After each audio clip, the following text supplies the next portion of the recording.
ஏசாயா 5ஆம் அதிகாரம். இப்பொழுது நான் என் நேசரிடத்தில் அவருடைய திராட்சை தோட்டத்தை குறித்து என் நேசருக்கேற்ற ஒரு பாட்டை பாடுவேன். என் நேசருக்கு மகா செழிப்பான மேட்டிலே ஒரு திராட்சை தோட்டம் உண்டு. அவர் அதை வேலியடைத்து அதிலுள்ள கற்களை பொறுக்கி அதிலே நற்குல திராட்சை செடிகளை நட்டு அதன் நடுவில் ஒரு கோபுரத்தை கட்டி அதில் ஆலையையும் உண்டு பண்ணி அது நல்ல திராட்சை பழங்களை தரும் என்று காத்திருந்தார். அதுவோ கசப்பான பழங்களை தந்தது. எருசலேமின் குடிகளே, யூதாவின் மனுஷரே, எனக்கும் என் திராட்சை தோட்டத்துக்கும் நியாயந்தீருங்கள். நான் என் திராட்சை தோட்டத்திற்காக செய்யாத எந்த வேலையை அதற்கு இனி செய்யலாம்?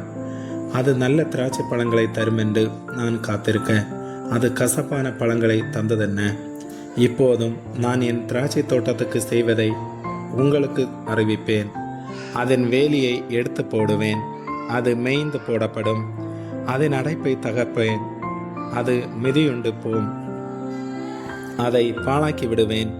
அதன் கிளை நறுக்கப்படாமலும் களை கொத்தி எடுக்கப்படாமலும் போவதினால் முட்செடியும் நெரிஞ்சிலும் முளைக்கும். அதன் மேல் மழை பெய்யாதபடிக்கு மேகங்களுக்கும் கட்டளையிடுவேன் என்கிறார். சேனைகளின் கர்த்தருடைய திராட்சை தோட்டம் இஸ்ரவேலின் வம்சமே, அவருடைய மன மகிழ்ச்சியின் நாட்டு யூதாவின் மனுஷரே. அவர் நியாயத்துக்கு காத்திருந்தார், இதோ கொடுமை; நீதிக்கு காத்திருந்தார், இதோ முறைப்பாடு. தாங்கள் மாத்திரம் தேசத்தின் நடுவில் வாசமாயிருக்கும்படி மற்றவர்களுக்கு இடமில்லாமற் போக மட்டும் வீட்டோட வீட்டை சேர்த்து வயலோட வயலை கட்டுகிறவர்களுக்கு ஐயோ! சேனைகளின் கர்த்தர் என் செவி கேட்க சொன்னது மெய்யாகவே அந்த திரளான வீடுகள் பாழாகும். பெரியவைகளும் நேர்த்தியானவைகளுமாகிய வீடுகள் குடியில்லாதிருக்கும். பத்திர் நிலமாகிய திராட்சை தோட்டம் ஒரேபடி ரசம் தரும். ஒரு கல விதை ஒரு குருணி விளையும். சாராயத்தை நாடி அதிகாலமே எழுந்து மதுபானம் தங்களை சூடாக்கும்படி தரித்திருந்து இருட்டி போகும் அளவும் குடித்து கொண்டு இருக்கிறவர்களுக்கு ஐயோ! அவர்கள் சுரமண்டலத்தையும் தம்புருவையும் மேளத்தையும் நாகசுரத்தையும் மதுபானத்தையும் வைத்து விருந்து கொண்டாடுகிறார்கள். ஆனாலும் கர்த்தரின் கிரியை நோக்குகிறதும் இல்லை, அவர் கரத்தின் செய்யை சிந்திக்கிறதும் இல்லை. என் ஜனங்கள் அறிவில்லாமையினால் சிறைப்பட்டு போகிறார்கள். அவர்களில் கனமுள்ளவர்கள் பட்டினியினால் தொய்ந்து போகிறார்கள். அவர்களுடைய திரளான கூட்டத்தார் தாகத்தால் நாவறண்டு போகிறார்கள். அது நிமித்தம் பாதாளம் தன்னை விரிவாக்கி தன் வாயை ஆவென்று மட்டில்லாமல் திறந்தது. அவர்கள் மகிமையும் அவர்கள் திரள் கூட்டமும் அவர்கள் ஆடம்பரமும் அவர்களில் களி கூறுகிறவர்களும் அதற்குள் இறங்கி போவார்கள். சிறியவன் தாழ்த்தப்படுவான், பெரியவனும் தாழ்ச்சியடைவான். மேட்டுமையானவர்களின் கண்கள் தாழ்ந்து போம். சேனைகளின் கர்த்தர் நியாய தீர்ப்பினால் உயர்ந்து பரிசுத்தமுள்ள தேவன் நீதியினால் பரிசுத்தராய் விளங்குவார். அப்பொழுது ஆட்டுக்குட்டிகள் கண்டவிடமெல்லாம் மேயும். கொளுத்தவர்களுடையதாயிருந்து பாழாய்ப்போன நிலங்களை பரதேசிகள் அனுபவிப்பார்கள்.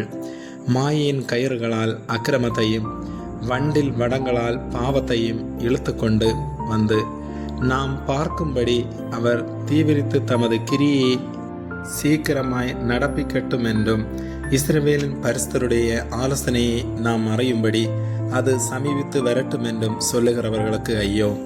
தீமையை நன்மை என்றும் நன்மையை தீமை என்றும் சொல்லி இருளை வெளிச்சமும் வெளிச்சத்தை இருளுமாக பாவித்து கசப்பை தித்திப்பும் தித்திப்பை கசப்பும் என்று சாதிக்கிறவர்களுக்கு ஐயோ! தங்கள் பார்வைக்கு ஞானிகளும் தங்கள் எண்ணத்துக்கு புத்திமான்களுமாய் இருக்கிறவர்களுக்கு ஐயோ! சாராயத்தை குடிக்க வீரரும் மதுவை கலந்து வைக்க பராக்கிரமசாலிகளுமாயிருந்து பரிதானத்திற்காக குற்றவாளியை நீதிமானாக தீர்த்து நீதிமானின் நியாயத்தை அவனுக்கு விரோதமாய் புரட்டுகிறவர்களுக்கு ஐயோ!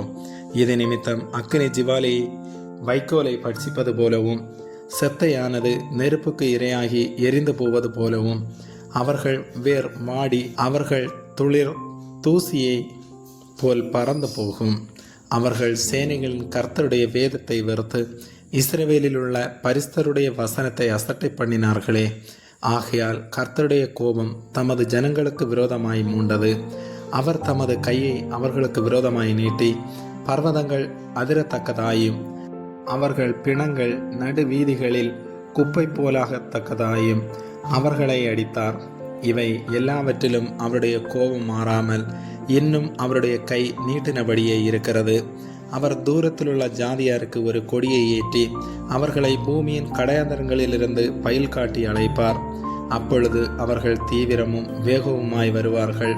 அவர்களில் விடாய்த்தவனும் இடறுகிறவனும் இல்லை, தூங்குகிறவனும் உறங்குகிறவனும் இல்லை. அவர்களில் ஒருவனுடைய இடுப்பின் கச்சை அவிழ்வதும் பாதரட்சைகளின் வார் அறந்து போவதும் இல்லை. அவர்கள் அம்புகள் கூர்மையும் அவர்கள் வில்லுகளெல்லாம் நாணேற்றினவைகளும் அவர்கள் குதிரைகளின் குளம்புகள் கற்பாறையாக எண்ணப்பட்டவைகளும் அவர்கள் உருளைகள் சுழல் காற்றுக்கு ஒத்தவைகளுமாயிருக்கும். அவர்கள் கர்ச்சிப்பு சிங்கத்தின் கர்ச்சிப்பு போல் இருக்கிறது. பால சிங்கங்களைப் போல கர்ச்சித்து உருமி இரையை பிடித்து தப்புவிக்கிறவன் இல்லாமல் அதை எடுத்து கொண்டு போய்விடுவார்கள். அந்நாளில் சமுத்திரம் இறைவது போல் அவர்களுக்கு விரோதமாய் இறைவார்கள். அப்பொழுது தேசத்தை பார்த்தால் இதோ அந்தகாரமும் வியாகுலமும் உண்டு. அதன் மேகங்களினால் வெளிச்சம் இருண்டுவோம். ஆமேன்.